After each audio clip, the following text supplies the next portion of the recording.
પરમાત્માનું નિજ નામ ઓમ ઊંડો શ્વાસ લઈ 3 વાર ઓમકાર ધ્વનિ કરીએ.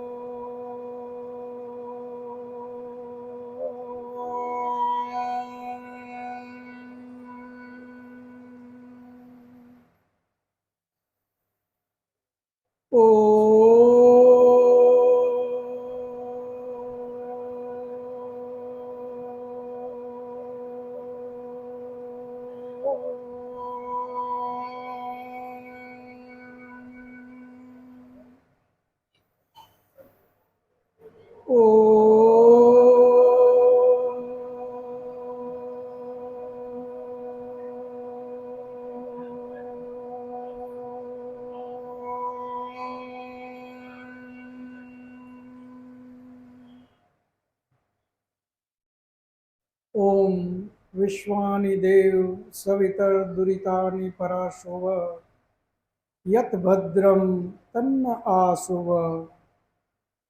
हे परम कृपाळु परमात्मा, हे दयाळु, तू एवी कृपा कर मारी अंदर रहेला दुर्गुण दुर्व्यसन ए बधा ज माराथी कोसो दूर थई जाए, जेनाथी मारू कल्याण थाय, जेनाथी मारी आत्मिक उन्नति थाय एवा सद्गुणोथी तू मने भरी दे. सृष्टि संवत 1,96,53,126 वर्ष, विक्रम संवत 2082, महावद तेरस एटले के महाशिवरात्रि,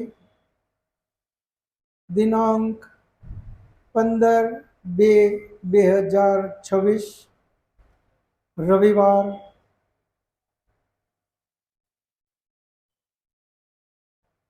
राजकोट वांजा समाज तरफथी मोहनलाल गांगजी चावड़ा वांजावाड़ी में वैदिक महासभा द्वारा कृष्ण कथा नु आयोजन, एमा आप सौ बहनों तथा भाईओ बधानु हार्दिक स्वागत है. આજે હું વધારે खुश એટલા માટે છું કે બહેનોની સંખ્યા ભાઈઓ કરતા વધારે છે. બહેનોની સંખ્યા ખૂબ વધારે છે. આજે મને ખૂબ આનંદ થાય છે. આપણે બધા જ કૃષ્ણ વિશે કોઈ ન જાણતું હોય એવું ભારત વર્ષમાં બની ન શકે. કૃષ્ણ ભગવાનને બધા જ આપણે ઓળખીએ, જાણીએ, એની ભક્તિ કરીએ. આજે હું તમારી પાસે કૃષ્ણ કથા કરવાનો છું, પરંતુ તમે જે જાણો છો કૃષ્ણને, ભાઈઓ અને બહેનો બધા, એ કથા વારે વારે રિપીટ કરવાનો કોઈ અર્થ નથી. એ કથા હું કરવાનો નથી. કરવાનો છું કૃષ્ણ કથા જ, પરંતુ જે એમની કથા જે આવે છે એનાથી કંઈક વિશેષ જાણવું છે આપણે. ખાસ બહેનો અને ભાઈઓ, એક વસ્તુ અત્યારથી જ નક્કી કરો. તમે ઘરેથી નીકળ્યા અને આ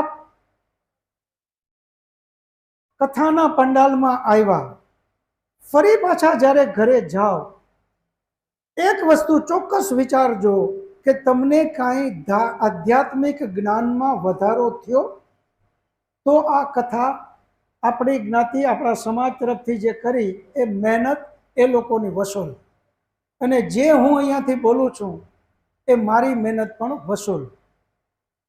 જો જ્ઞાનમાં વધારો ન થાય તો સમજવું કે આ મહેનતનો કોઈ અર્થ નથી.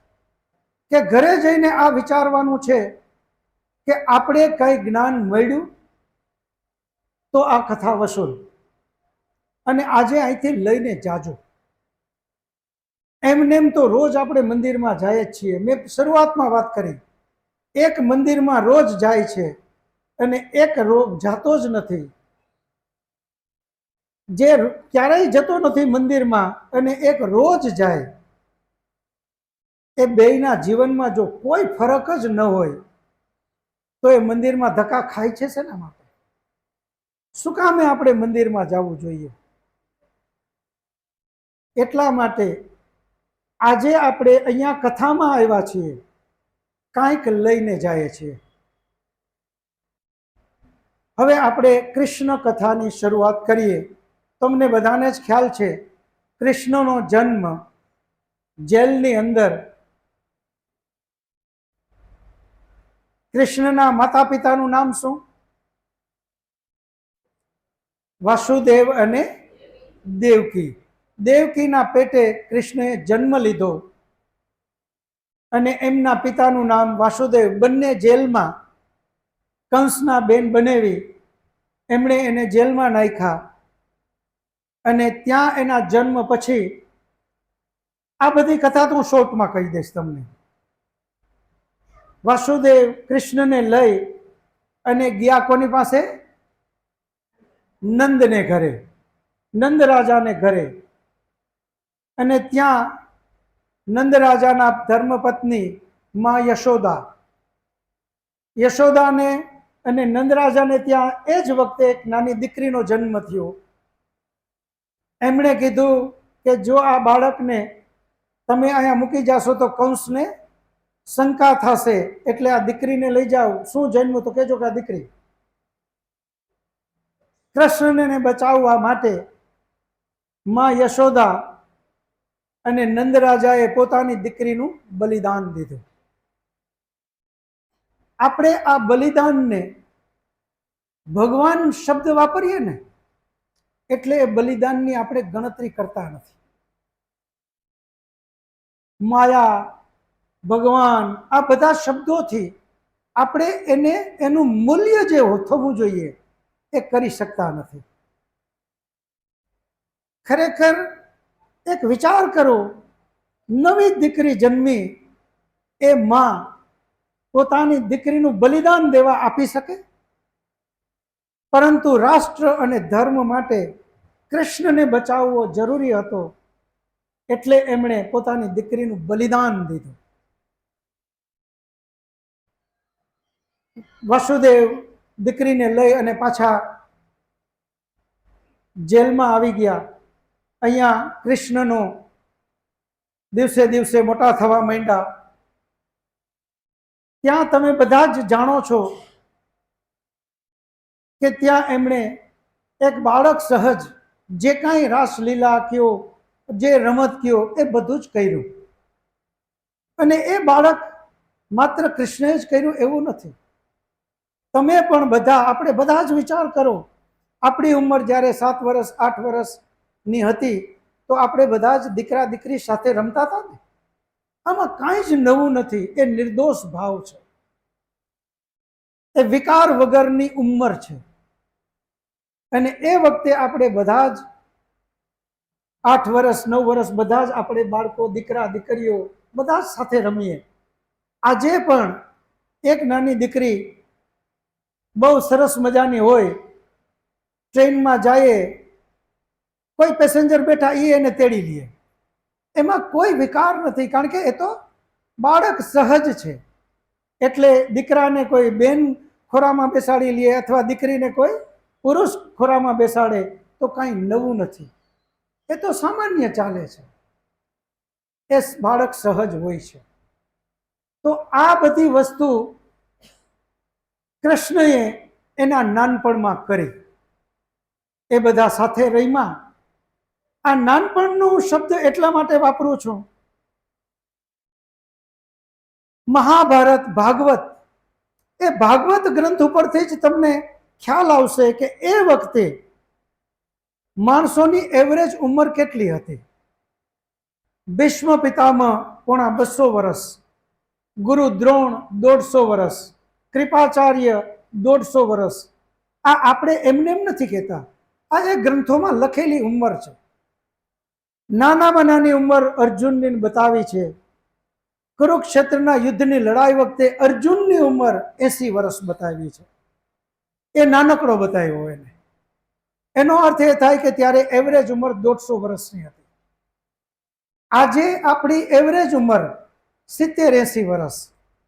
70 વર્ષે આપણે બધા 10 વર્ષના બાળકને બાળક ગણતા હોઈએ, તો જ્યારે 150 વર્ષની એવરેજ ઉંમર હોય અને 10 વર્ષનું બાળક, કૃષ્ણને હું 10 વર્ષનું એટલા માટે કહું છું, એ જ ફરી પાછા ભાગવતમાં જાઓ. કૃષ્ણને મામા કંસનું તેડું આવ્યું અને કૃષ્ણએ અને તાવજીએ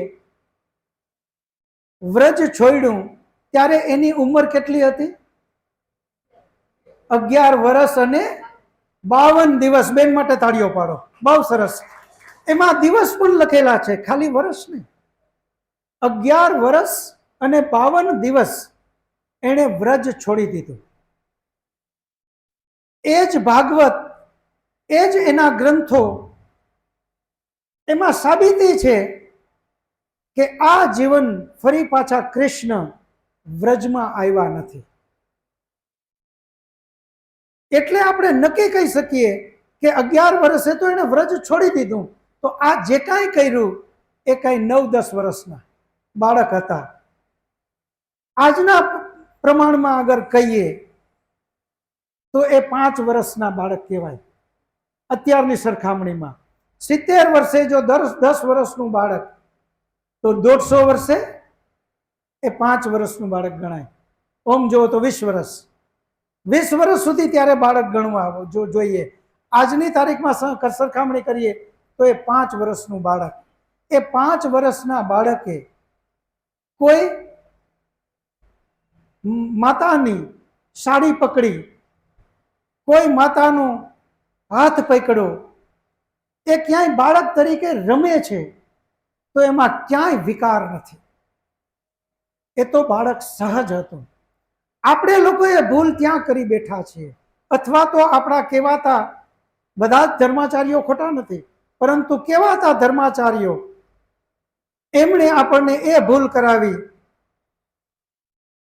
કે આ બાળકની લીલાને ખૂબ જ વધારે મહત્વ આપી દીધું.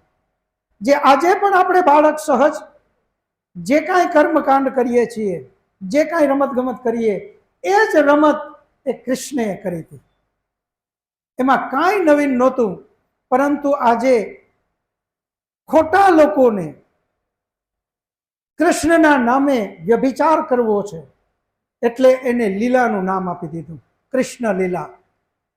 કૃષ્ણની કથા હોય અને રાસ ન હોય તો જાણે કૃષ્ણ કથા જ અધૂરી લાગે. કારણ કે એ પ્રચલન કરી દીધું, પ્રચલિત કરી દીધું. જે મહાન કાર્યો કૃષ્ણએ કર્યા, એ મહાન કાર્યોને છુપાવી દીધા. જે બાળક સહજ દરેક બાળક કરે એને પ્રાધાન્યતા આપી દીધું. ઘરની અંદરમાં ફોટો જુઓ તમે, રાધા અને કૃષ્ણ. આપણો દીકરો ને વહુ એવો ફોટો આપણે ન ઊભો રાખીએ આપણા ઘરમાં. એવો ફોટો રાધા અને કૃષ્ણનો યુવાન બતાવ્યા છે. જ્યારે એના શાસ્ત્ર શું બતાવે છે? 10 વર્ષથી નાની ઉંમર. એટલે વિધર્મી લોકો એમ કહે છે કે તમારા ભગવાન આવા હોય. કારણ કે આપણે ફોટો બહુ સરસ, તમે જોવો કૃષ્ણનો અને રાધાનો ફોટો, ગાય એની કમરે આવે અને એને ટેકો લઈને કૃષ્ણ વાંસળી વગાડતા હોય ને એને રાધા એને બાજુમાં જે રીતે ઊભા છે, યુવાન બતાવ્યા. આપણે આપણા શાસ્ત્રોનું અધ્યયન ભૂલી ગયા. જે શાસ્ત્રની અંદર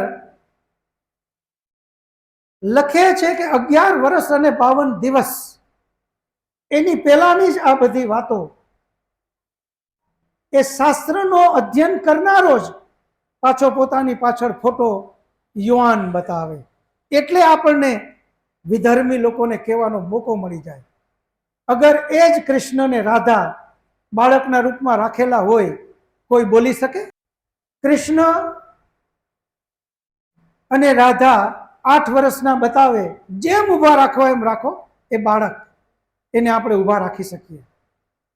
આજનું પહેલું લેસન આ શીખજો. જેના ઘરમાં આવો રાધા અને કૃષ્ણનો ફોટો છે, હિંમત કરજો, બદલાવ એકથી ચાલુ થશે. આખા સમાજને આપણે બદલી નહીં શકીએ, એક વ્યક્તિથી બદલાવ ચાલુ થાય.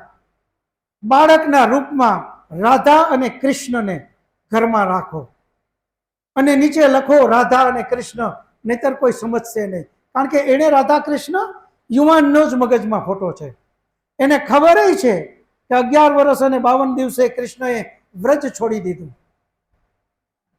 જ્યારે કૃષ્ણને વ્રજ છોડવા માટે મામા કંસનું તેડું આવ્યું, કૃષ્ણ તાવજીને કહે છે કે તાવજી, હવે આપણે વ્રજ છોડવાનું છે, આપણે ગુરુ સંદીપનીને પગે લાગવા જવું જોઈએ, એનો આશીર્વાદ લઈને પછી નીકળવું જોઈએ. પછી તો ખબર નહીં ફરી પાછા ક્યારે વ્રજમાં આવશે.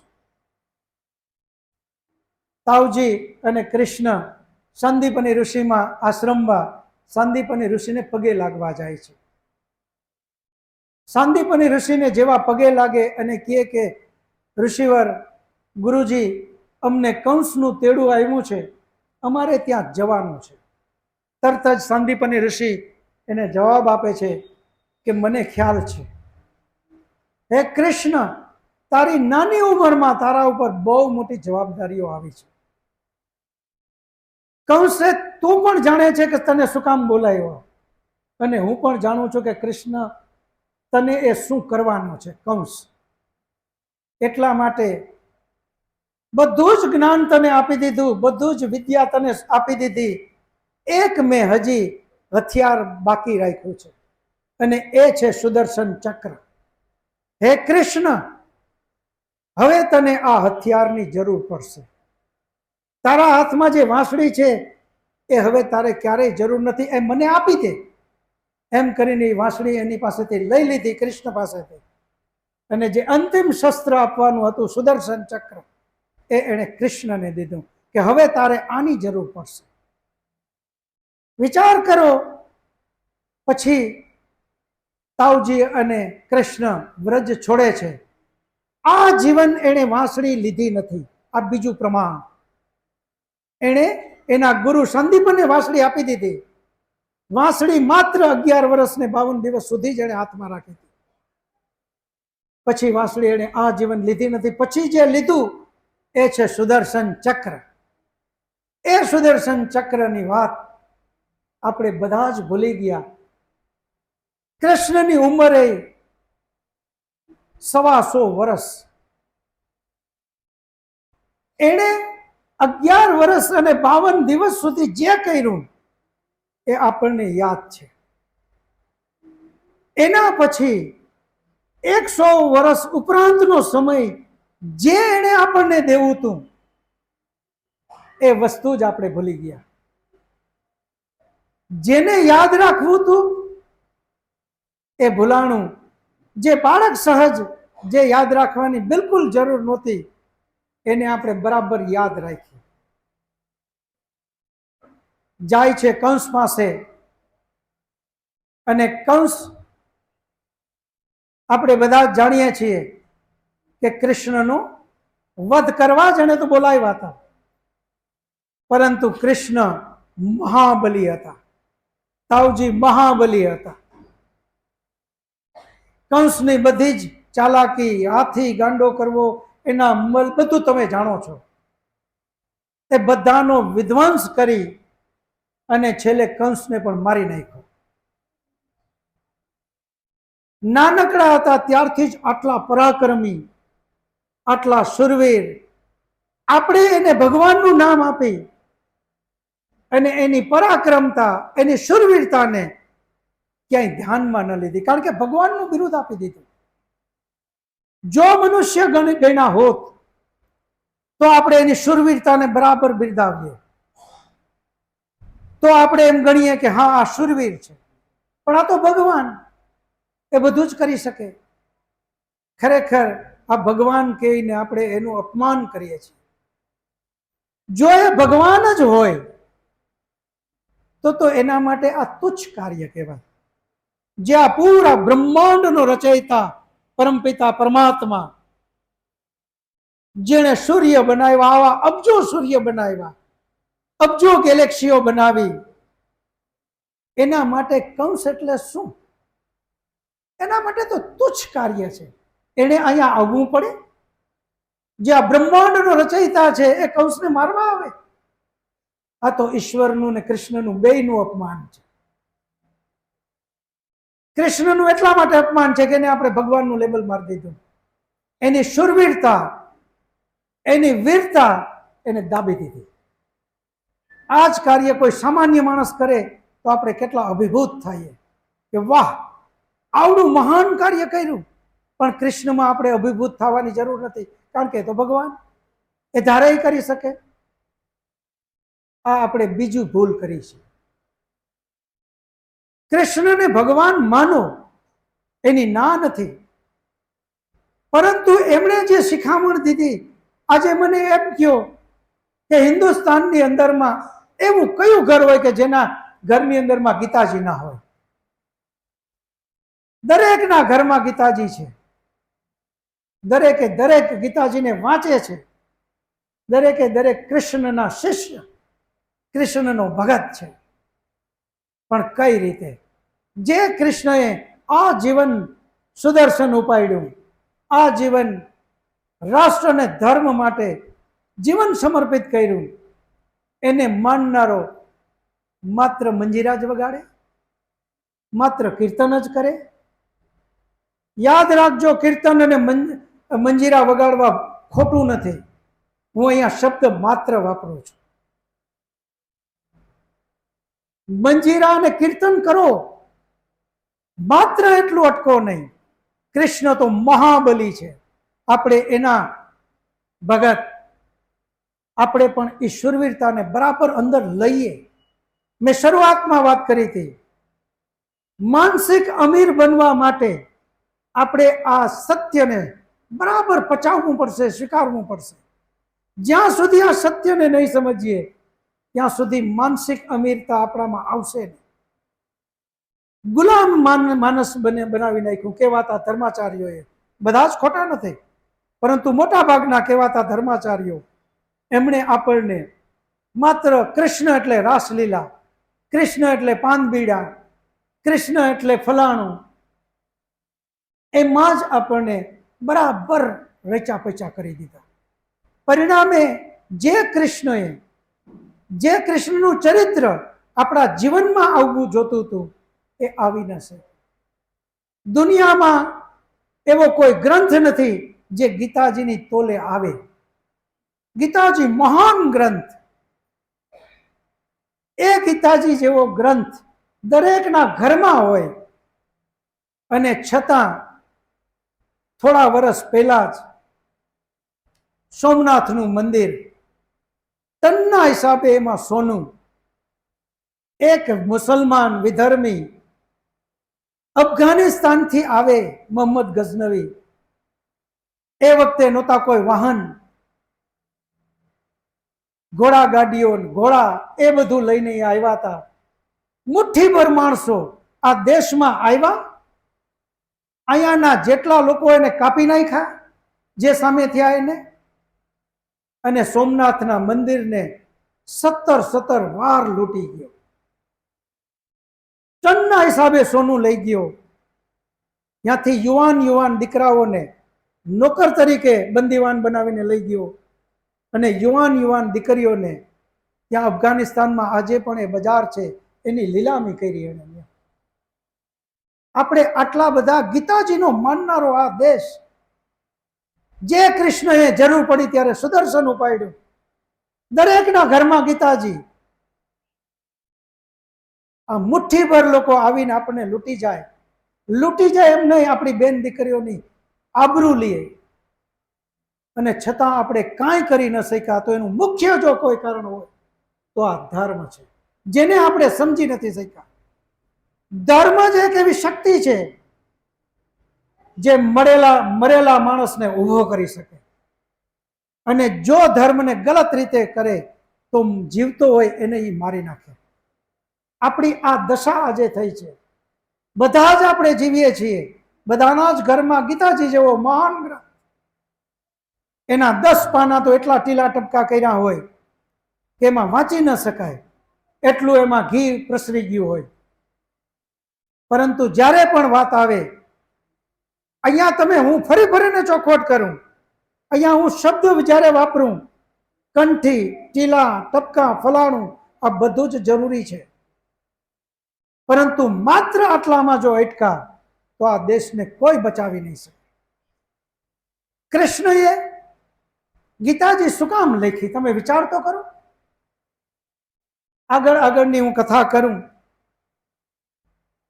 મામા કંસને માર્યો એટલે કંસના સસરા જરાસંઘ અને કંસ બે સાસરા જમાઈ હતા.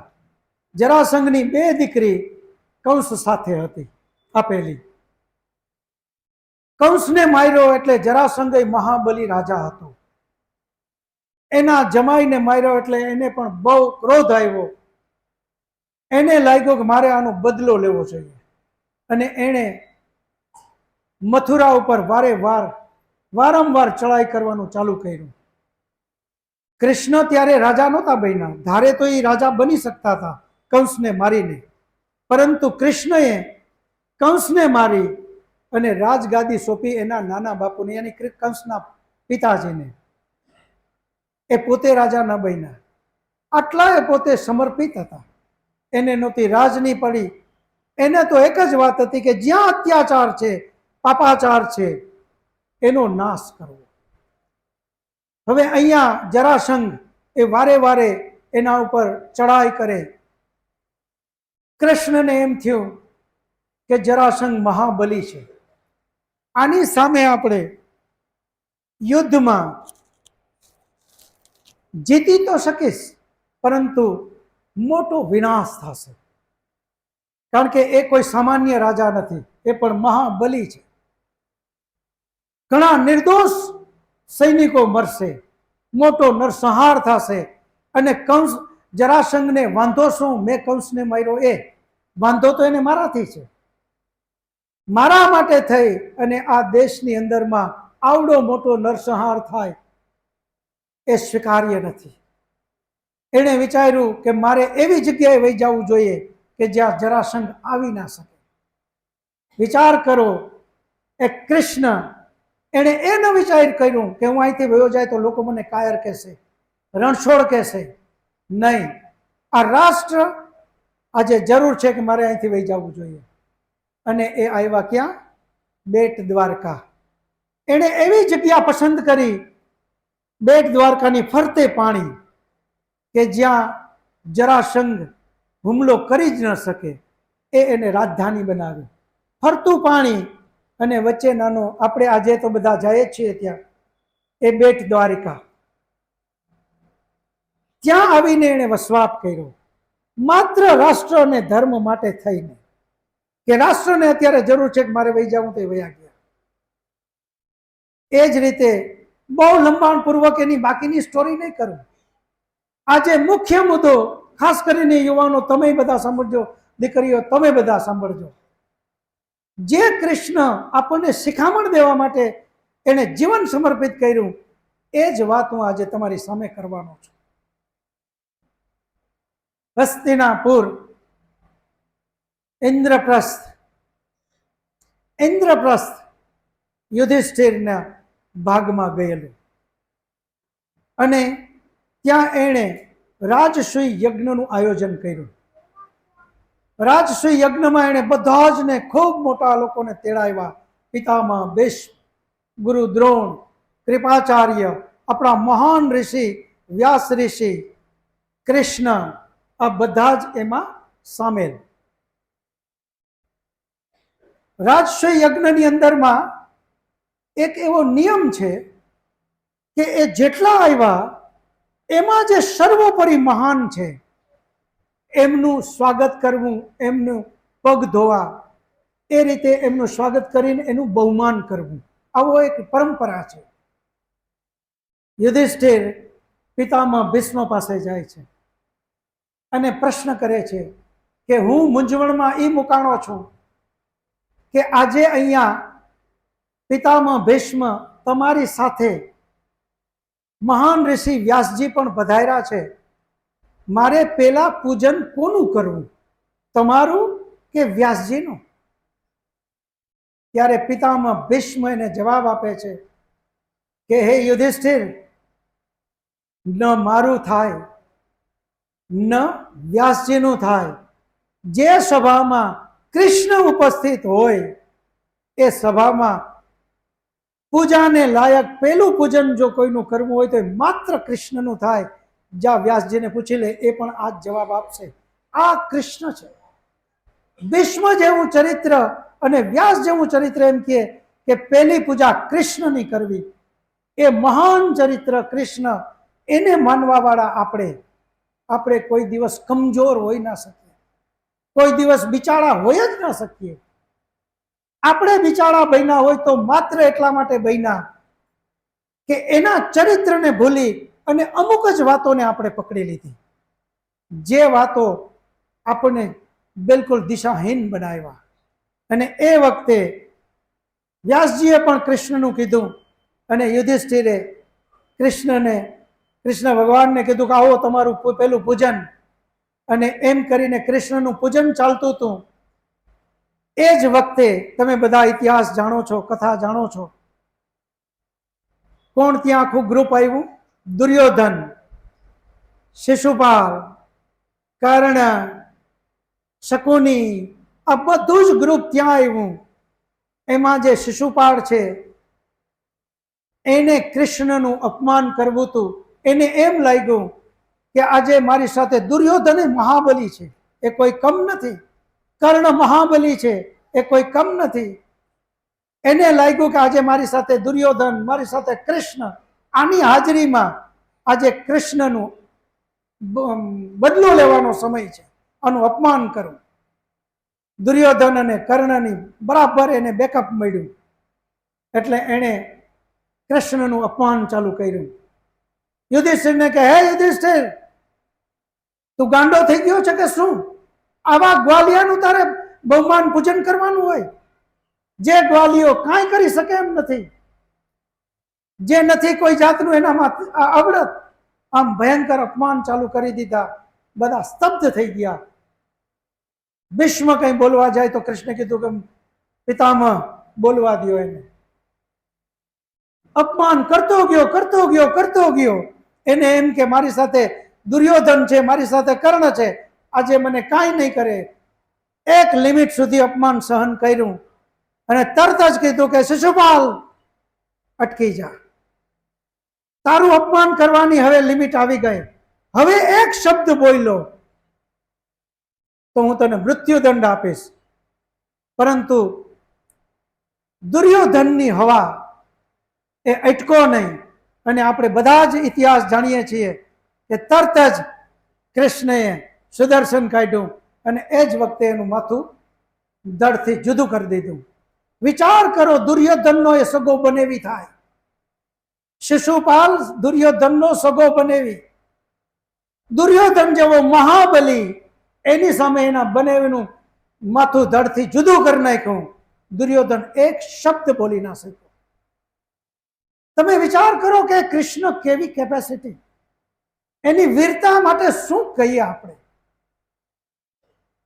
એ મહાબલી દુર્યોધન નીચું જોઈ ગયો, કર્ણ નીચું જોઈ ગયો, બધા જ ગુમસુમ, કોઈ એને રોકી ના શક્યા. આ મહાબલી કૃષ્ણ છે. એના પછી આગળ આ ચાલો કૃષ્ણની જ એ જ વાતમાં, જ્યારે એને લાગ્યું કે જરાસંઘ બહુ જ અધર્મી છે, પાપાચારી છે, જ્યાં કોઈ બેન દીકરી સલામત નથી, આટલો બધો પાપ એનું વધ્યું છે, જો એની સામે યુદ્ધ કરીને મારે તો બહુ મોટો નરસંહાર થાય. આને મારવોય જરૂરી છે અને રાષ્ટ્રનો બચાવ કરવો જરૂરી છે. એણે ભીમને તૈયાર કર્યો. તમે બધા જ એ કથા જાણો છો. જરાસંઘ એટલો મહાબલી હતો કે કોઈ પણ બ્રાહ્મણના વેશમાં જાય એ એની ઈચ્છાને પૂર્ણ કરતો, અને એમાં પણ જો કોઈ એને યુદ્ધનો લલકાર કરે તો જે શસ્ત્રથી લડવું હોય એ શસ્ત્રથી એ યુદ્ધનો લલકાર સ્વીકાર કરતો. આટલો મહાબલી હતો. અને એમણે ભીમને તૈયાર કરી અને જરાસંઘ પાસે ગયા. બ્રાહ્મણનો વેશ લીધો અને જરાસંઘની સામે જે કીધું, જરાસંઘે એનું સ્વાગત કર્યું. ભીમે કીધું કે મારી એક ઈચ્છા છે. તો કે બોલો, મારે તમારી સાથે યુદ્ધ કરવું છે. એટલે જરાસંઘે કીધું કે આ ન કરો. તો કે નહીં, મારે યુદ્ધ કરવું છે. તમે કીધું છે કે તમે લલકાર સ્વીકારો છો. જરાસંઘ એની પ્રતિજ્ઞાથી બંધાયેલો હતો. એણે એ લલકાર સ્વીકાર્યું. બોલો, શેનાથી યુદ્ધ કરવું? તો કે ગદા યુદ્ધ. જરાસંઘે ગદા યુદ્ધ સ્વીકારી. ભીમ સામે યુદ્ધ કરે છે. 7 દિવસ સુધી યુદ્ધ ચાલે છે. જરાસંઘને ભીમ હરાવી શકતો નથી. કૃષ્ણને લાગ્યું કે હવે પલડું જરાસંઘનું ભારે થતું જાય છે, ભીમ થાકે છે. એણે ભીમને બોલાવ્યો કે ભીમ, મારી એક વાતનું હવે ધ્યાનથી સાંભળ. તો કે બોલો વાસુદેવ. જરાસંઘને હવે આ રીતે મારી શકાય એમ છે નહીં. હું કહું ત્યાં તારે એનો પ્રહાર કરવો પડશે. તો કે કઈ રીતે? ગદા યુદ્ધની અંદરમાં જે કમરનો ભાગ છે એટલામાં મારવાની મનાઈ હોય છે. એ યુદ્ધના નિયમની વિરુદ્ધ છે. કૃષ્ણએ ભીમને કીધું કે તારે હવે આ ભાગમાં જ મારવું પડશે, એના સિવાય કોઈ વિકલ્પ નથી. તરત જ ભીમ કહે કે હે વાસુદેવ, હું ક્ષત્રિય છું, હું આ રીતે દગો કરી ના શકું, મારો ધર્મ છે. ત્યારે કૃષ્ણ એને યાદ આપે છે કે હે ભીમ, ધર્મને તું જે જાણે છે એના કરતા વધારે હું જાણું છું. રાષ્ટ્ર અને ધર્મ માટે આ પાપાચારીને મારવો જરૂરી છે. રાષ્ટ્ર અને ધર્મ કરતા કોઈ બીજો મોટો ધર્મ હોતો જ નથી. ક્ષત્રિયનો પણ આ જ ધર્મ છે કે રાષ્ટ્ર અને ધર્મને બચાવે. આ પાણી ચડાવી અને ભીમે સ્વીકાર્યું કે હા, અને એ રીતે એ જરાસંઘને મારે છે. રાષ્ટ્ર અને ધર્મ આ જ સર્વોપરી. જ્યાં પણ વાત આવી રાષ્ટ્ર અને ધર્મની, ત્યાં એમણે કોઈ પ્રતિજ્ઞા પણ રાષ્ટ્ર અને ધર્મ માટે, રાષ્ટ્ર માટે જ પ્રતિજ્ઞા, રાષ્ટ્ર ધર્મ માટે જ પ્રતિજ્ઞા, એનાથી વિશેષ કંઈ જ નહીં. આ જેનો જીવન મંત્ર હતો એ છે કૃષ્ણ. એ જ રીતે એ મહાબલી કૃષ્ણ, આગળ આગળ તમે ઇતિહાસ લેતા જાઓ. હું માત્ર થોડીક તમને છણાવટ જ આપીશ કે કૃષ્ણ શું કરવા માંગતા હતા અને આપણે એને ક્યાં લઈને પહોંચાડી દીધો. આગળ વધો. એક બાજુ દ્રૌપદી ચીરહરણ, એના પછી અને વનવાસ, પાંડવોનો વનવાસ પૂરો થયો. છતાં પણ દુર્યોધને એમ કીધું કે ભાઈ હું એને રાજ ન આપું. નક્કી થઈ ગયું. પાંડવ પક્ષમાંથી એમના એક મહામંત્રી એમને મોકલા સમાધાન માટેની વાત લઈને, પણ એમનું પણ કોઈ ન માન્યું અને છેલ્લે નક્કી થયું કે હવે તો યુદ્ધ ફરજિયાત છે. આ બાજુ કૌરવ લોકો પક્ષમાં પણ યુદ્ધની તૈયારીઓ કરવા માંડ્યા.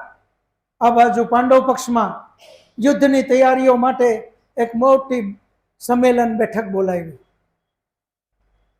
એ સંમેલનની અંદરમાં રાજા દ્રુપદ, કૃષ્ણ, યુધિષ્ઠિર, એના પક્ષના બધા જ લોકો, ભીમ, અર્જુન, નકુલ, સહદેવ, આ બધા જ, અને એ બધા જ યુદ્ધ કેમ કરવું એની નીતિ ઘડવા માટે બધા બેઠા છે.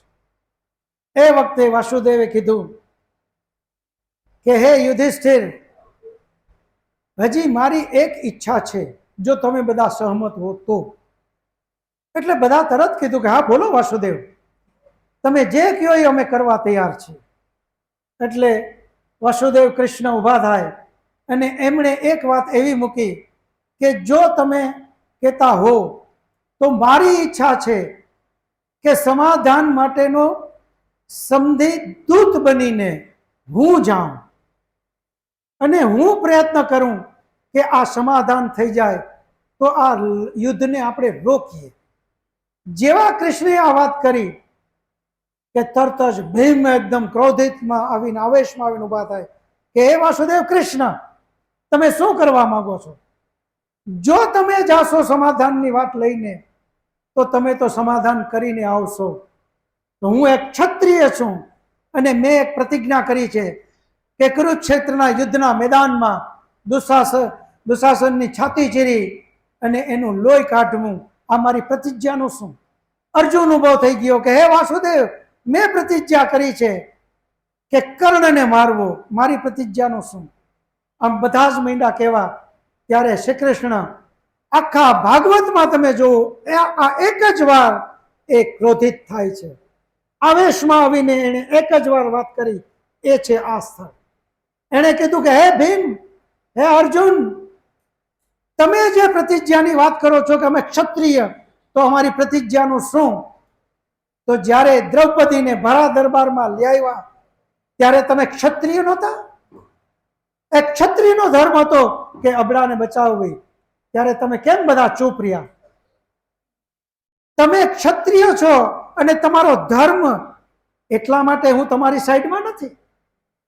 તમે તો ધર્મ ત્યાં જ ચૂકી ગયા હતા, પણ આજે સામે પક્ષે અધર્મી લોકો છે એટલે હું તમારી સાઈડમાં છું. પરંતુ હે ભીમ, હે અર્જુન, હું આ યુદ્ધને રોકવા માટે ત્યાં જઈશ અને મારાથી થાય એટલા અથાગ પ્રયત્નો કરીશ, કારણ કે આ યુદ્ધ કોઈ સામાન્ય યુદ્ધ નથી, આ વિશ્વ યુદ્ધ થવાનું છે. લાખો માણસો આમાં કત્લે આમ થવાના છે, કોઈ પુરુષ બચશે નહીં. આવડું ભયાનક યુદ્ધ છે. એ યુદ્ધને રોકવા હું પૂરતા પ્રયત્નો કરીશ. હે ભીમ, અર્જુન, હું જો જાઉં અને જો એ લોકો માની જાય અને આ યુદ્ધ રોકાય તો યાદ રાખજો, આ તમારી પ્રતિજ્ઞા તો એની સામે તુચ્છ છે. આ મહાવિનાશક યુદ્ધ જો રોકાય તો આ સોદો બહુ સસ્તો જ છે, એમ તમે માનજો. અને એ પોતે ગયા. જેવા ખબર પડી કૌરવ પક્ષમાં કે સમાધાનની વાત લઈને કૃષ્ણ સ્વયં આવે છે, તમે જોવો કેવો મહાબલી કૃષ્ણ. બધા જ મહિના મીટિંગો કરવા, શકુની, દુર્યોધન, કર્ણ, જેટલા એના પક્ષના, સ્વયં ધૃતરાષ્ટ્ર, કે કૃષ્ણ આવે છે, ધ્યાન રાખજો. ખાલી એક કૃષ્ણને આપણા પક્ષમાં લઈ લેશું તો પછી કોઈ આપણને રોકી નહીં શકે. હે દુર્યોધન, મૂર્ખાઈ ન કરતો, કૃષ્ણને તું તારા પક્ષમાં લઈ લે, એના માટે થાય એટલી મહેનત કર, આ મોકો છે. આ મહાબલી કૃષ્ણ. દુશ્મનને ખબર હતી કે કૃષ્ણની તાકાત શું, કૃષ્ણ એટલે કોણ. અને દુર્યોધને નક્કી કર્યું કે જ્યાંથી હસ્તિનાપુરની સરહદ શરૂ થાય ત્યાંથી એના માટે આગતા સ્વાગતની તૈયારીઓ કરી. ચારે બાજુ રાવટીઓ નાખી, ત્યાં નૃત્ય, એના માટે ખૂબ એના ઉપર ફૂલ વર્ષા, બધું જ આ બધું એમણે ત્યાં વ્યવસ્થાઓ ગોઠવી. અને સ્વયં જ્યાં હસ્તિનાપુરની બાઉન્ડ્રી આવી ત્યાં તો દુર્યોધન પોતે રથ લઈને ગયો કે વાસુદેવ, હું તમને તેડવા આવ્યો છું. અને એના આગળ નૃત્ય થાય, એના ઉપર ફૂલ વર્ષાઓ કરતા કરતા કૃષ્ણને ખૂબ રાજી કરવા એ રીતે એનું સ્વાગત કરી અને દરબારમાં લઈ આવે છે. આ કથા બધા જ તમે જાણો છો. ત્યાં વ્યવસ્થા પણ એવી કરી કૃષ્ણની. યુધિષ્ઠિરે, દુર્યોધને કીધું કે કૃષ્ણ તો મારા જ મેલમાં રોકાશે, અને મારે ત્યાં જ એનું જમવાનું રોકાવાનું બધું ત્યાં જ. જ્યાં દરબારની અંદરમાં બરા દરબારમાં દુર્યોધને કીધું કે હે વાસુદેવ, આજે તમારે મારે ત્યાં આવવાનું છે જમવા માટે, અને મારે ત્યાં તમારી બધી જ વ્યવસ્થા મેં કરી છે. ત્યારે વિચાર કરો, આ કૃષ્ણએ કીધું દુર્યોધનને કે હે દુર્યોધન, જમવા બે પરિસ્થિતિમાં આવાય.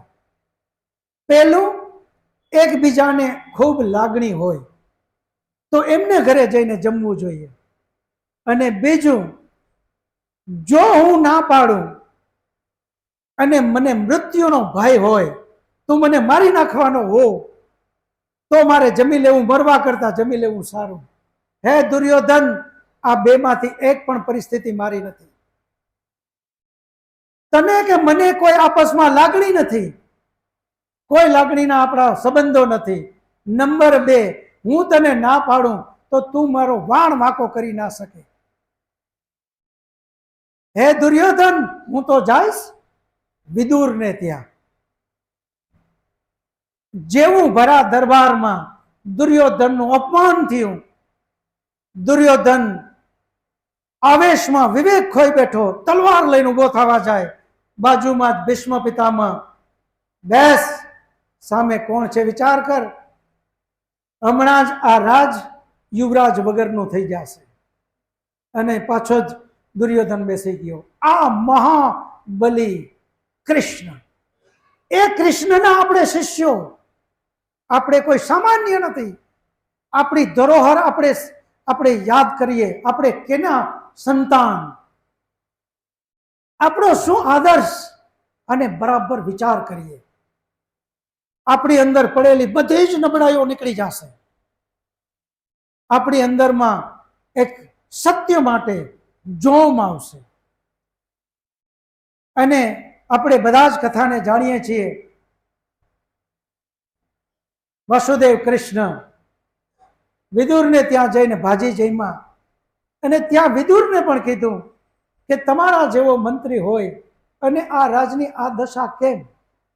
ત્યારે વિદુરજી એને કહે છે કે જે રાજનો રાજા પુત્ર મોહમાં આંધળો થાય, એ રાજ્યને કોઈ બચાવી શકે નહીં. અને આ વિદુર નીતિ છે. વિદુરની નીતિ આજે પણ વખણાય છે. એને પણ જો બરાબર જીવનના આચરણમાં લઈએ તો આપણું જીવન સાર્થક બની જાય. બીજે દિવસે દરબારની અંદરમાં ફરી પાછું બધા મળે છે, અને ત્યાં કૃષ્ણ દુર્યોધનને કહે છે કે હે રાજન, પુત્ર મોહમાં આંધળા ન બનો. કાલે ઇતિહાસ દુર્યોધનને નહીં પૂછે, રાજા તમે છો. પ્રશ્ન તમારી સામે આવશે કે આવડો મહાવિનાશ કુળનો તમે કેમ કરાવ્યો? જવાબ તમારે આપવાનો છે. હે રાજન, હું પાંડવ તરફથી મેં એને પૂછ્યું નથી, પણ મને વિશ્વાસ છે કે મારી વાતનો અનાદર નહીં કરે. માત્ર 5 ગામ આપો, હું પાંડવને મનાવી લઈશ. માત્ર 5 ગામની માગણી કરી. એવો જ દુર્યોધન ઉભો થાય. 5 ગામ નહીં, 100ની અણી ખૂચે એટલી જમીન પણ હું આપવા તૈયાર નથી. ત્યારે ફરી પાછા કૃષ્ણ કહે કે મારે જવાબ રાજા તરફથી જોઈએ છે. આ તો રાજા નથી, આ તો. અને ત્યારે પણ સમજાવે કે હે રાજન, આ મહાવિનાશ તમારો યુવરાજ કરે છે, આને રોકો. પણ ધૃતરાષ્ટ્ર પુત્ર મોહમાં એટલો ગળાડૂબ કે એ કૃષ્ણની વાતને સમજી ન શક્યો. પુત્ર મોહમાં આંખે તો આંધળો હતો જ, અને પુત્ર મોહમાં પણ આંધળો બન્યો. અને એણે એમ કીધું કે હે વાસુદેવ, હું વિચાર કરું. ત્યારે કૃષ્ણએ બીજો પ્રશ્ન કર્યો કે ધૃતરાષ્ટ્ર, હું પાછો જઈશ તો મને પૂછશે આ લોકો કે શું જવાબ લઈને આવ્યા, તો મારે એને શું જવાબ દેવો? ત્યારે ધૃતરાષ્ટ્ર એમ કહે છે કે પાંડવને કહેજો કે મારો આશીર્વાદ એની સાથે છે.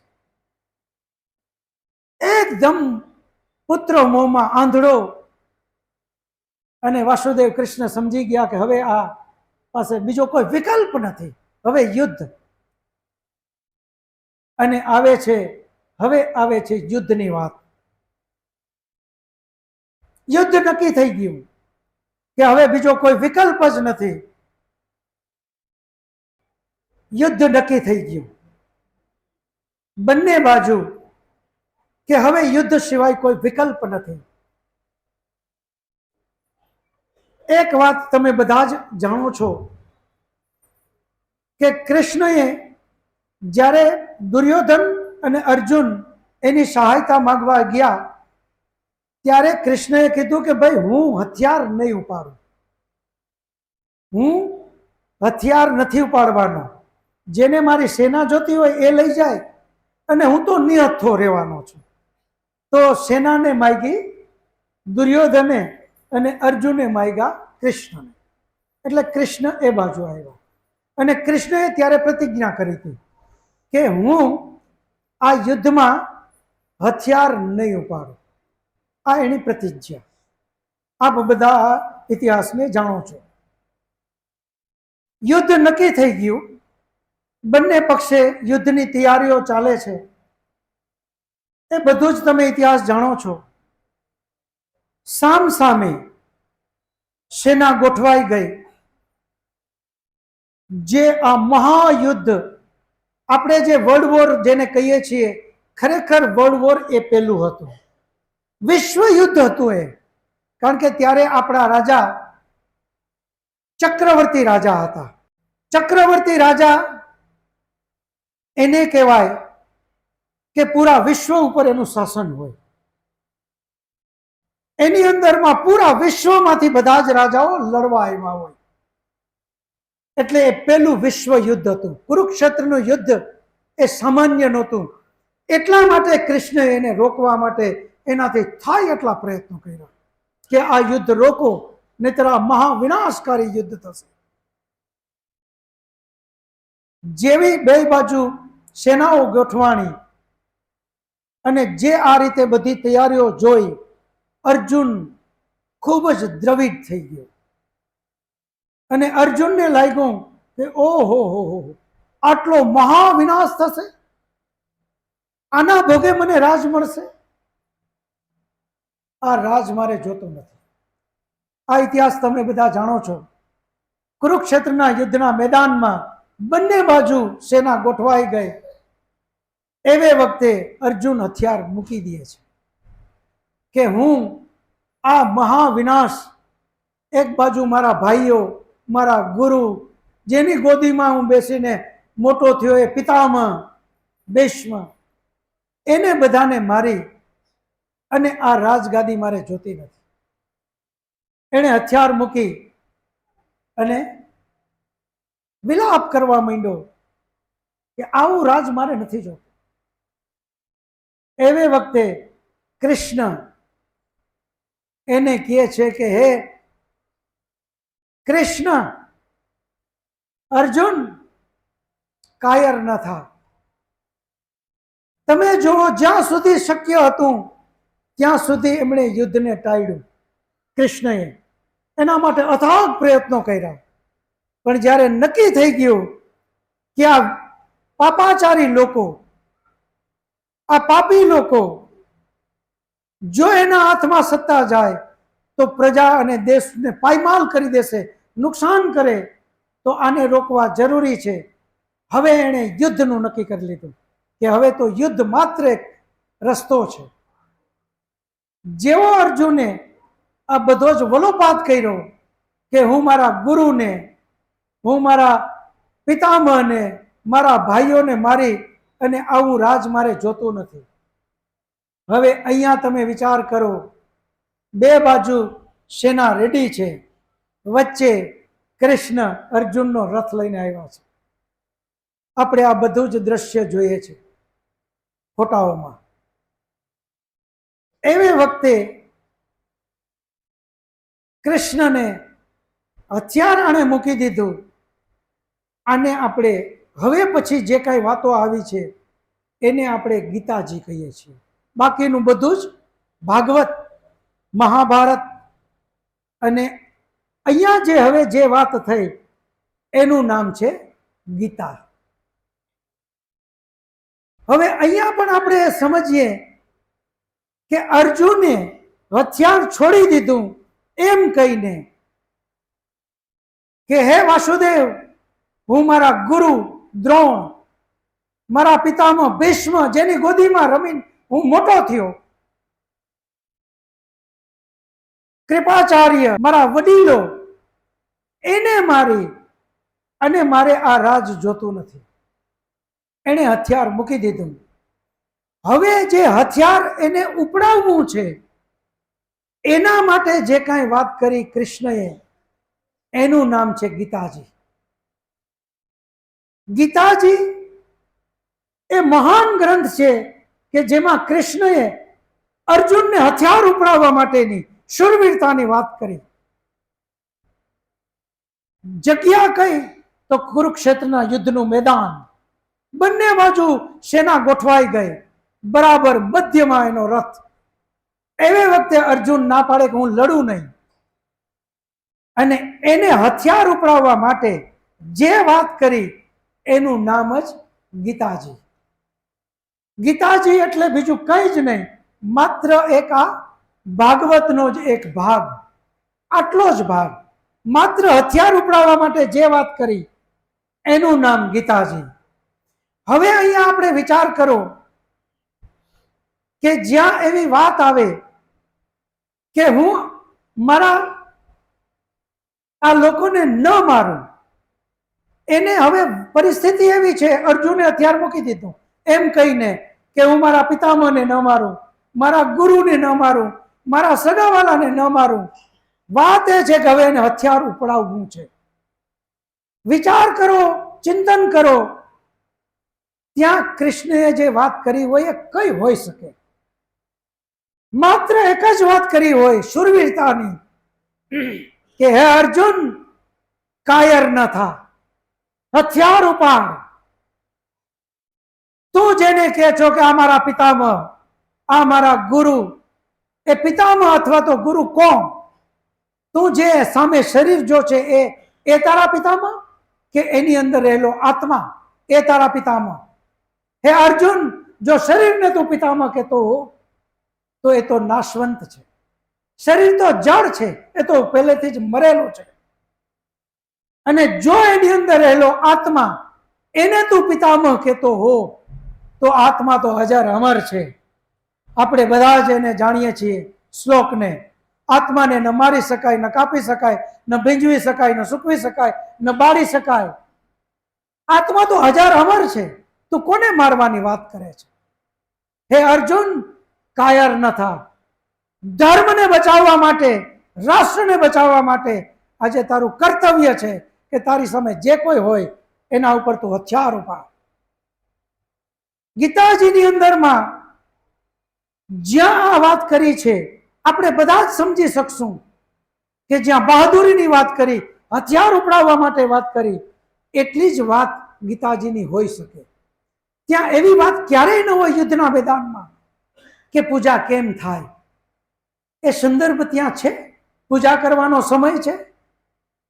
એવા જેટલા શ્લોક છે એ પાછળથી ઉમેરાયેલા છે.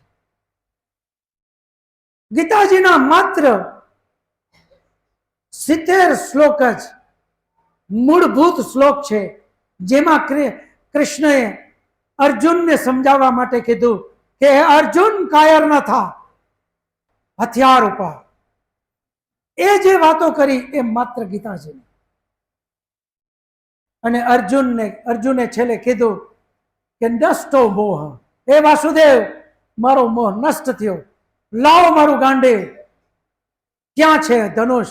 અને એમણે યુદ્ધ કર્યું. આ ગીતાજી. ગીતાજીમાં એમ આવે, તમે વિચાર કરજો સામાન્ય બુદ્ધિથી કે સૂર્યની પૂજા કેમ કરાય, તો ત્યાં શું એ પૂજાની વિષય છે? બે બાજુ મિલિટરી ગોઠવાઈ ગઈ, યુદ્ધનું મેદાન, યુદ્ધ કરવા માટે બધી જ તૈયારીઓ થઈ ગઈ. ત્યાં પૂજા કેમ કરાય? એક પગે કે બે પગે?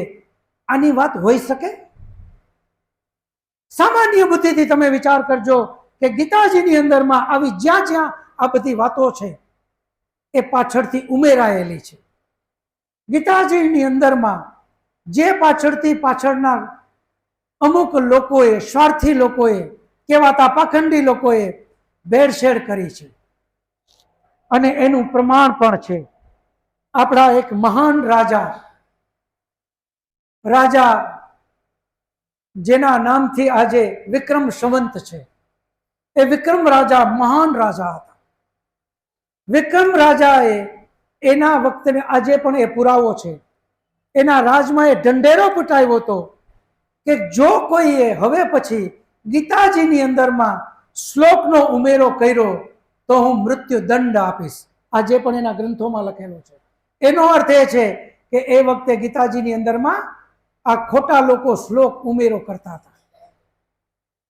એમાં ખૂબ જ શ્લોક બધા ઉમેરા થયા. આપણા તો ઈષ્ટ એવા મહાન છે, આપણે એના બાળકો કે જ્યાં શુરવીરતા ભરપૂર ભરેલી છે, વિશ્વ જેને વંદન કરે એ આપણા ગુરુ, એ આપણા વંશજ કૃષ્ણ, એ આપણા ભગવાન કૃષ્ણ, એના આપણે સંતાન. આજે વિશ્વ આપણા ઉપર શાસન કરી ગયું. આનું કારણ શું? દુનિયાની કોઈ એવી પ્રજા નથી કે જેણે આપણા ઉપર શાસન ન કર્યું હોય. શાક, હુણ, લોધી, મુસ્લિમ, મોગલ, જે કોઈ નામ આપો એ બધાએ આપણા ઉપર શાસન કર્યું. શાસન જ નહીં, દંડાથી શાસન કર્યું. આપણને ખતમ કરી દીધા. અને આપણે વંશજ કોના? આપણે તો કૃષ્ણ જેવા મહાસુરવીર, મહાબલી, એના આપણે સંતાન. પણ આપણે આપણી સુરવીરતાને ભૂલી ગયા. પરિણામે આપણા ઉપર એ શાસન કરે છે.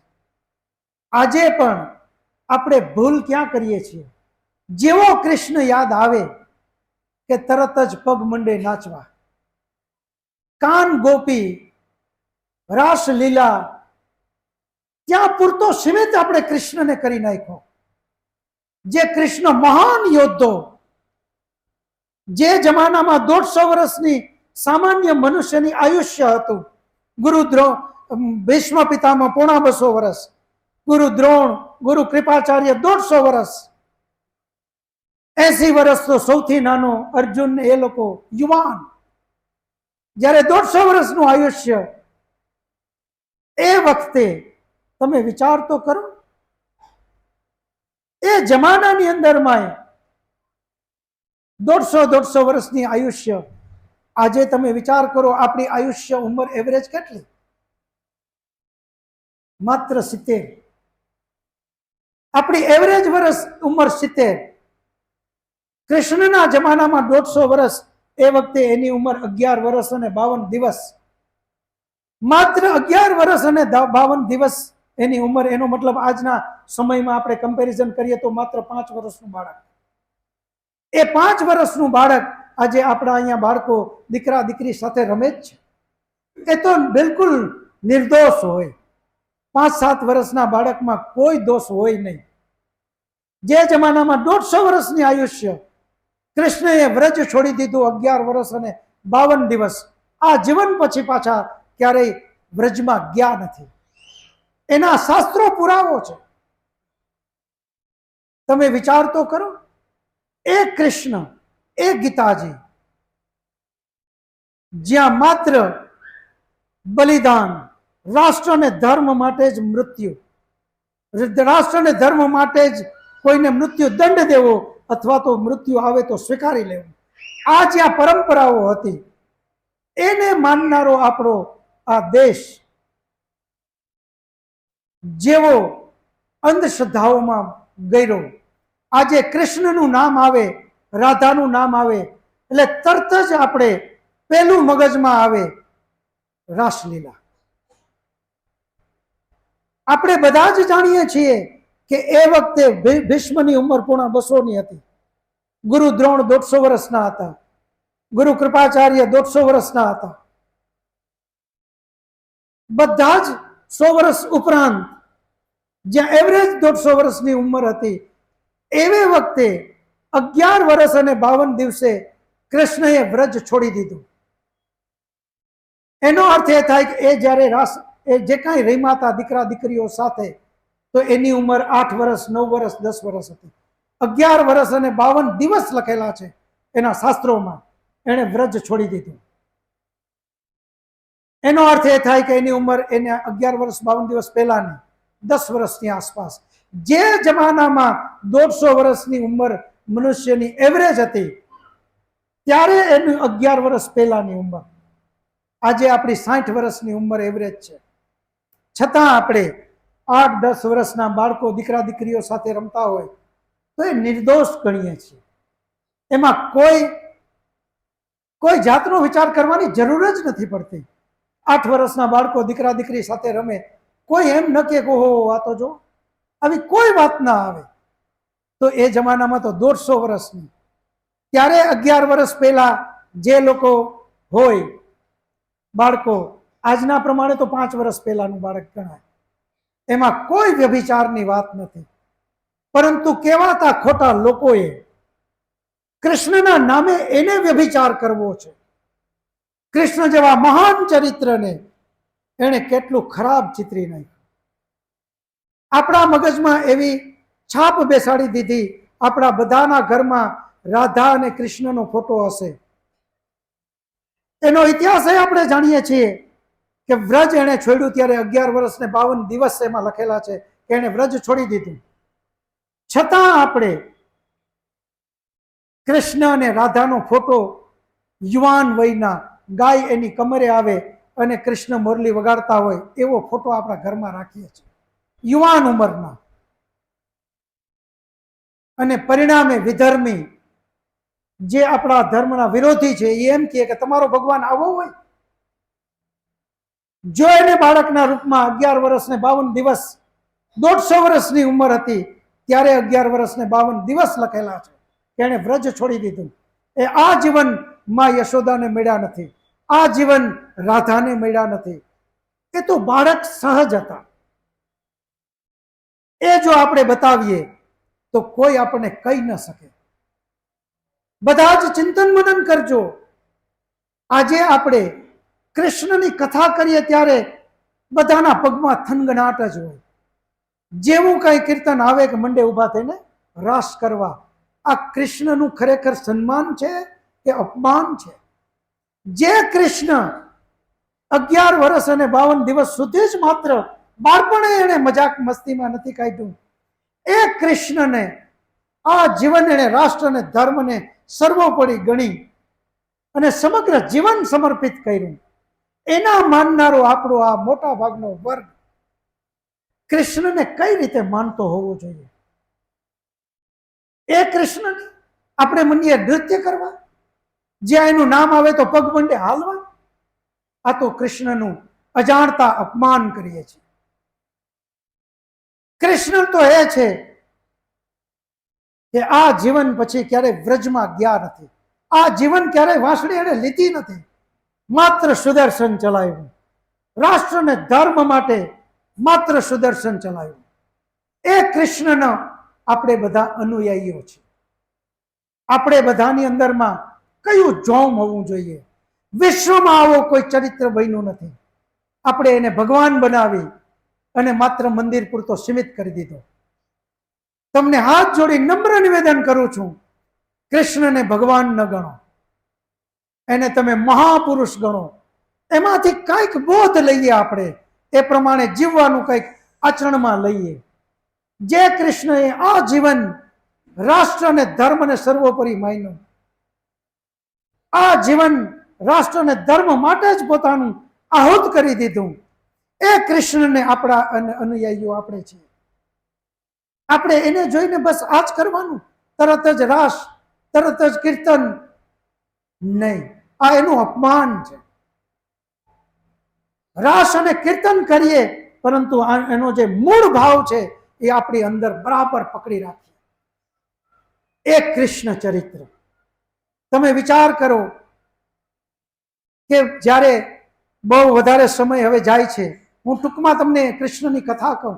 આપણે બધા જ કૃષ્ણના અનુયાયીઓ છીએ, આપણે કૃષ્ણ ભક્ત છીએ. બધા જ આપણે કેવા હોવા જોઈએ એક ગુરુમાંથી જ આપણે શીખવું પડશે. બધા જ યુદ્ધની તૈયારી થઈ ગઈ. અર્જુને હથિયાર ઉપાડી લીધું કે હવે છોડવું નહીં. સામે પિતામહ ભીષ્મ જેવા મહાયોદ્ધા, એને ખબર પડી કે કૃષ્ણએ પ્રતિજ્ઞા કરી છે કે હું યુદ્ધમાં હથિયાર ઉપાડીશ નહીં.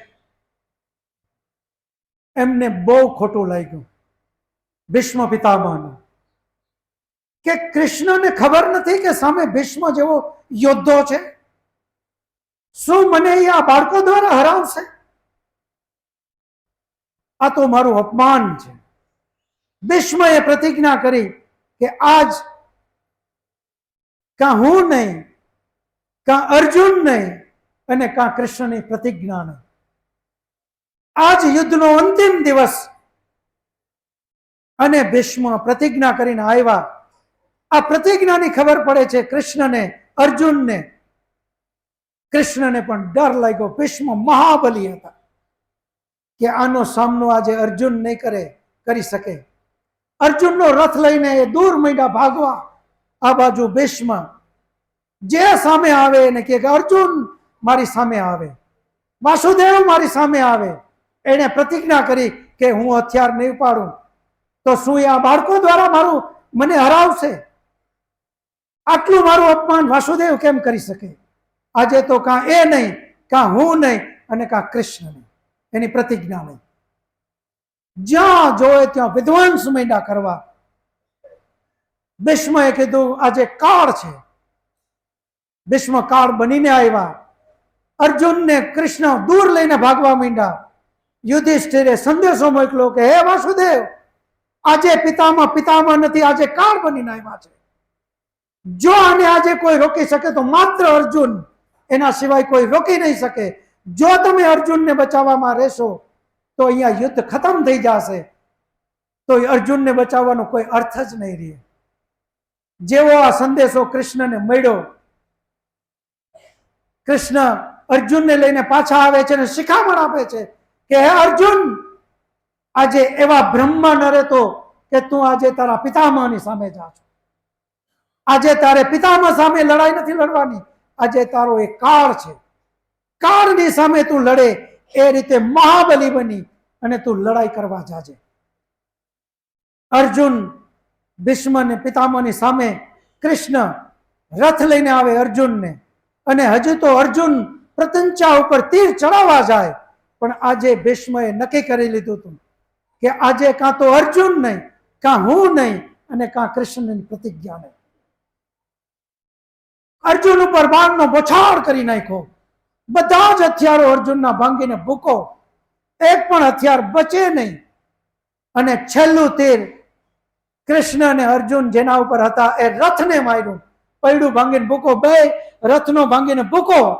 બંને નીચે પડી ગયા. અર્જુનના હાથમાં કોઈ હથિયાર ન રહ્યું. અને હજુ પિતામહ તીર જ્યાં ચડાવે, કૃષ્ણને લાગ્યું કે આજે હવે આ પિતામહ નહીં, આ તો કાળ છે. એટલે તરત જ કૃષ્ણને અર્જુનને બચાવવો જરૂરી લાગ્યો. એટલે તરત જ એમણે સુદર્શન ઉપાડ્યું. હે ભીષ્મ, આવ મારી સામે. અને એ સુદર્શન ધારી, ચક્રધારીએ સુદર્શન ઉપાડી જેવા ભીષ્મને લલકાર કર્યો કે તરત જ ભીષ્મએ હથિયાર મૂક્યો. કે બસ આ જ હું ઈચ્છતો હતો કે તમે આવી પ્રતિજ્ઞા કેમ કરી શકો કે હું હથિયાર નહીં ઉપાડું? યુદ્ધમાં હું હથિયાર ન ઉપાડું એવું કૃષ્ણ તમે કેમ પ્રતિજ્ઞા કરી? તમને ખબર નહોતી કે સામે પક્ષે ભીષ્મ જેવો મહાબલી છે? તમે શું મને આ બાળકો દ્વારા હરાવવાના હતા? બસ આ જ મારી પ્રતિજ્ઞા હતી કે આજે કાં અર્જુન નહીં, કાં હું નહીં અને કાં તમારી પ્રતિજ્ઞા નહીં. તરત જ ભીષ્મએ પ્રણામ કરી, પગે લાગી અને હથિયાર મૂક્યો.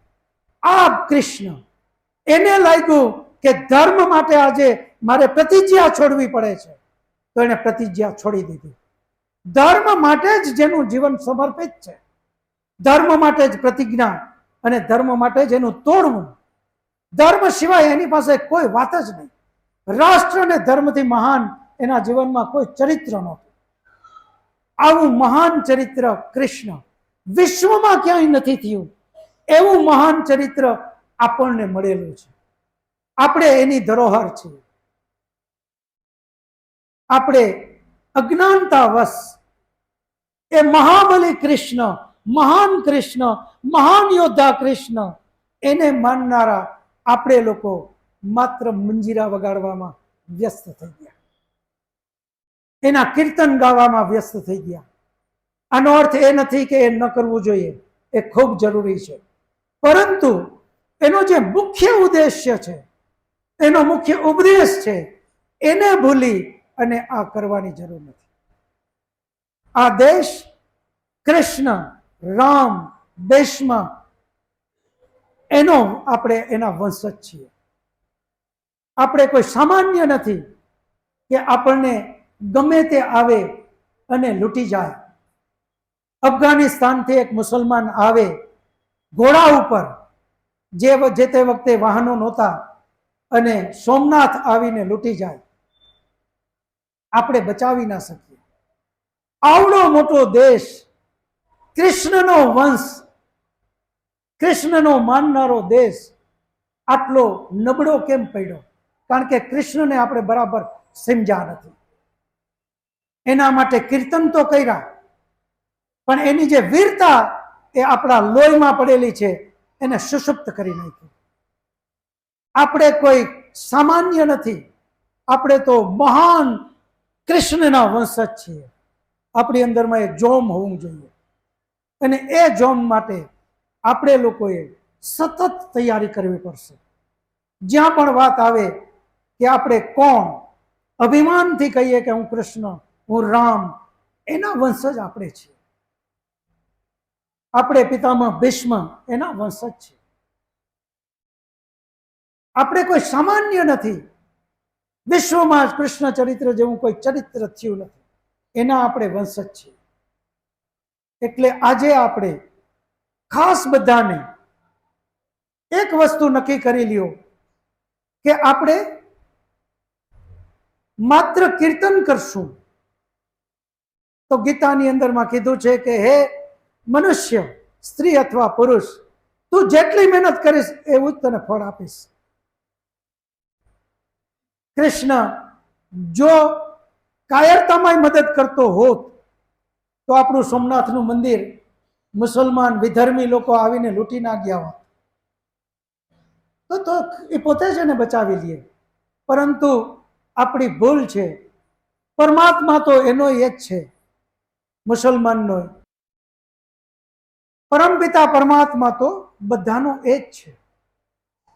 મુસલમાનનો એ જ છે, હિન્દુનો પણ એ જ છે. એ તો ભેદ આપણે કર્યા.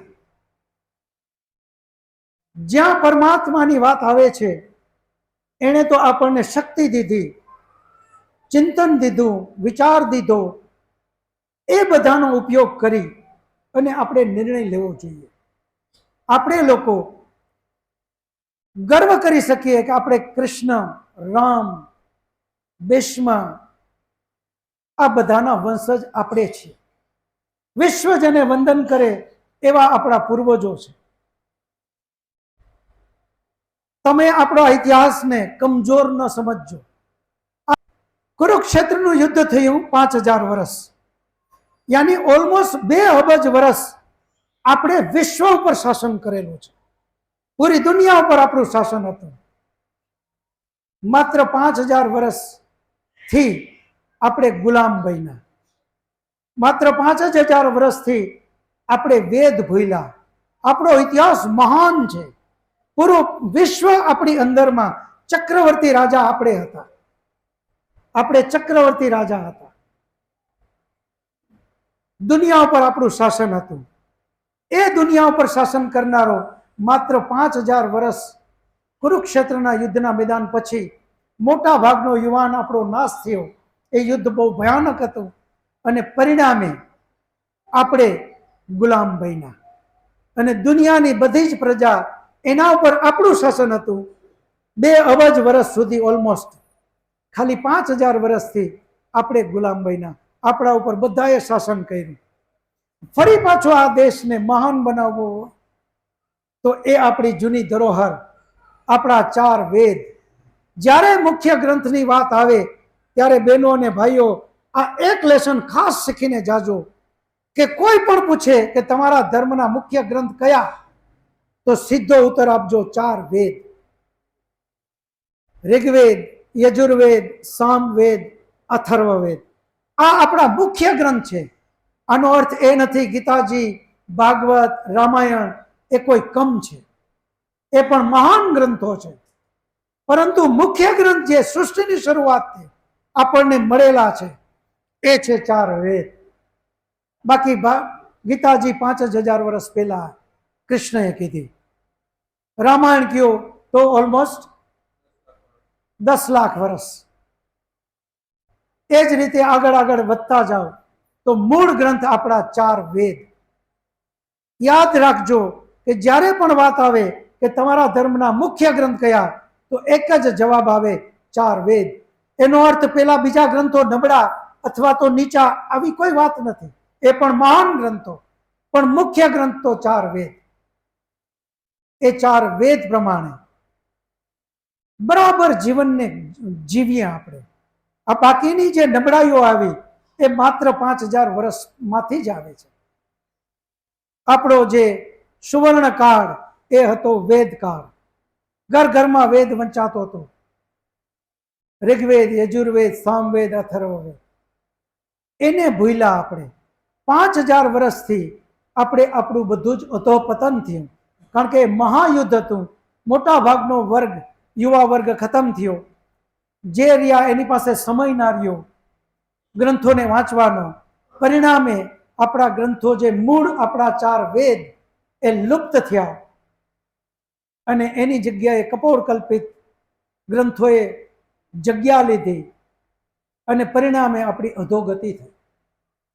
આજે ભલે 4 વેદ નામ આપણે આવડતા હોય તો પણ જેને સગવડતા છે એ ઘરમાં ખાસ 4 વેદને વસાવજો, જે આપણા મુખ્ય ગ્રંથો છે. વિશ્વ ઉપર આપણું શાસન એના દ્વારા ચાલતું હતું અને એને સંલગ્ન ગ્રંથો એને આપણે બરાબર રાખીએ. કૃષ્ણ ચરિત્રના આપણે વંશજ છીએ. કૃષ્ણને બરાબર આપણા જીવનમાં આચરણમાં લઈએ અને એ રીતે આપણે જીવનને બનાવીએ તો આપણું જીવન ફરી પાછો એ વૈદિક કાળ આવશે. આ પૌરાણિક કાળમાંથી આપણે બહાર નીકળી જશું. હવે 7 વાગી ગયા છે. માત્ર પ્રશ્નો માટે થોડો સમય હવે રાખીએ છીએ. હવે ગીતાજીમાં એમ કીધું છે આવે તે વચમાં કે આ યોગ કે મેં કૃષ્ણ ભગવાન અર્જુનને સમજાવે છે તો કે આ યોગ મેં પેલા સૂર્યને કીધો તો, સૂર્ય મનુને કીધો તો, મનુએ ઈશ્વાકુને કીધો તો, પણ આ યોગ નાશ પામ્યો. ફરીથી આજે હું તમને કહું છું કે એટલે જ આ ગીતાજીનો યોગ જે જ્ઞાન આપ્યું છે એ જ કે બીજો કઈ યોગ? યોગની અંદરમાં યોગ શબ્દ બહુ સરસ. લાલજીભાઈ માટે તાળીઓ પાડો. આ રીતે જે પ્રશ્ન થાય કરો, કઈ પણ પ્રશ્ન કરો. યોગનો અર્થ એકમાં બીજું ભળવું. કે ભાઈ આ ફલાણા યુગમાં આણે કીધી, ઓલા યુગમાં આણે કીધી, આને સાચું અથવા ખોટું એને ઘાસોટીનો પથ્થર હું તમને આપું. તમે આ ઘાસોટીનો પથ્થરને ખિસ્સામાં રાખો. નક્કી તમારે કરવાનું છે. ઘાસોટીનો પથ્થર એ છે કે પહેલા તો આ બધી જ વાત ક્યાં થઈ? તો આ વાત થઈ કુરુક્ષેત્રના યુદ્ધના મેદાનમાં. કોણે કોણે કરી? તો કે અર્જુન અને કૃષ્ણએ. ત્રીજું પગથિયું છે એ શું ભણ્યા હતા? અર્જુન અને કૃષ્ણ શું ભણ્યા હતા? કારણ કે જે ભણ્યા હોય એનું જ્ઞાન એને હોય, એની જેણે વાત કરી હોય, તો એ ભણ્યા હતા વેદ. વેદ ભણ્યા હતા. કૃષ્ણ પણ વેદ ભણ્યા હતા સંદીપની આશ્રમમાં અને અર્જુન પણ ઋષિના આશ્રમમાં વેદ ભણ્યા હતા. હવે ચોથું પગથિયું, એમણે જ્યારે આ વાત કરી ત્યારે કઈ ટાઈપના સંજોગ હતા? કારણ કે જેવા સંજોગ હોય વાત એના માટેની હોય. જેમ કે અત્યારે આપણે આ કૃષ્ણ કથા માટેનું આયોજન અત્યારે કર્યું, તો હવે અહીંયા જે કંઈ વાત હોય એ કૃષ્ણ માટેની જ વાત હોય. હવે અહીંયા હું બીજી કોઈ વાતો લઈને આવી જાઉં તો એ વ્યાજબી ન લાગે. તો વિષય એ પણ પહેલેથી નક્કી છે. ત્યાં યુદ્ધ, યુદ્ધ અને યુદ્ધ. યુદ્ધ માટેની બે બાજુ સેના ગોઠવાઈ ગઈ. એવા સમયે અર્જુને એમ કીધું કે હે વાસુદેવ, હું મારા પિતામહ, મારા ગુરુ, મારા ગુરુ કૃપાચાર્ય, મારા ભાંડુ, આને ન મારું. આને મારીને મારે રાજ જોતું નથી. આવી રાજગાદી મારે જોતી નથી. આ મુખ્ય વિષય. હવે તમે વિચાર કરો કે એને સમજાવવા માટે મુદ્દો એ છે કે અર્જુનને હથિયાર ઉપડાવવા છે કૃષ્ણએ. આ મુખ્ય મુદ્દો છે.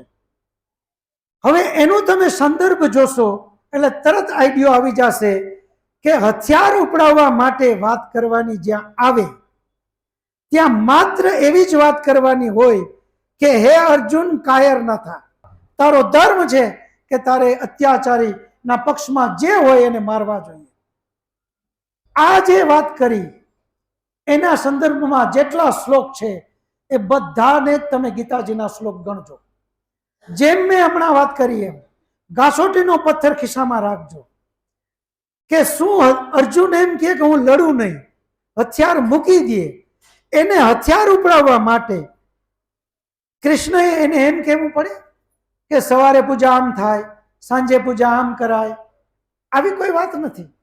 પૂજા એક પગે થાય, બે પગે થાય, શીર્ષાસનથી થાય. આવી તો કોઈ વાતનું ઔચિત્ય જ નથી. બે બાજુ સેના ગોઠવાયેલી છે. એવા સમયે અર્જુન એમ કે હું લડું નહીં, અને અર્જુન સિવાય તો કોઈ હરાવી શકે નહીં. આ ધર્મનો નાશ કરાવવો છે. અર્જુન પાસે હથિયાર ઉપડાવવું છે. મુદ્દો મૂળા છે. તો એવે વખતે કઈ વાત કરી હોય? માત્ર વીરતાની. હે અર્જુન, હથિયાર ઉપાડ. આ તો માત્ર શરીર છોડાવવાની વાત છે. એ જે વાત કરી એ ગીતાજીની. ત્યાં જેટલી આ બધી વાતો થઈ છે એને પ્રક્ષેપણ ગણજો. એ વાત કૃષ્ણ અને અર્જુનનો સંવાદ નથી. પાછળથી લોકોએ ભેળસેળ કરી છે. અને પરિણામે જ રાજા વીર વિક્રમ એણે પણ એના સમયમાં આ લખવું પડ્યું કે ગીતાજીમાં હવે કોઈ પણ શ્લોકનો ઉમેરો કરશે તો હું એને મૃત્યુદંડ આપીશ. કારણ કે ઉમેરો થતા હતા. ખાલી 70 માંથી આજે તમે વિચાર તો કરો 700 ઉપરાંત એમાં શ્લોક છે. ઓરિજિનલ ગીતાજીના માત્ર 70 શ્લોક ગણે છે વિદ્વાનો. તો એના માટે આપણે જ્ઞાનને આગળ વધારીએ. આપણે બધા જ ભાગ્યશાળી છીએ કે આપણે જે જ્ઞાતિમાં જન્મા છીએ, જે સમાજમાંથી આપણે આવીએ છીએ, આપણો સમાજ બહુ ચિંતન કરનારો સમાજ છે, વિચાર કરનારો સમાજ છે. આપણે જે સાંભળ્યું, જે વાંચ્યું એને એમને સ્વીકારી ના લઈએ.